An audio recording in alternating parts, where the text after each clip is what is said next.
قال رسول اللہ صلی اللہ علیہ وسلم ایاکم والغلو فی الدین، تم دین میں حد سے بڑھنے سے بچو۔ پوری حدیث یوں ہے، عن عبداللہ بن عباس رضی اللہ عنہما قال قال رسول اللہ صلی اللہ علیہ وسلم ایاکم والغلو فانما اہلک من کان قبلکم الغلو، صحیح رواہ ابن ماجہ و احمد۔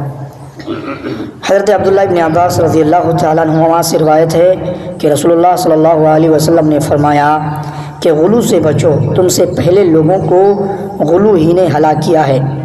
اس حدیث میں نبی اکرم صلی اللہ علیہ وسلم ہمیں دین میں غلو کرنے سے منع فرما رہے ہیں۔ غلو سے مراد ہے دینی معاملات میں حد سے تجاوز کرنا، اور ممانعات کا سبب یہ ہے کہ کہیں ہم بھی سابقہ امتوں کی طرح ہلاک نہ ہو جائیں۔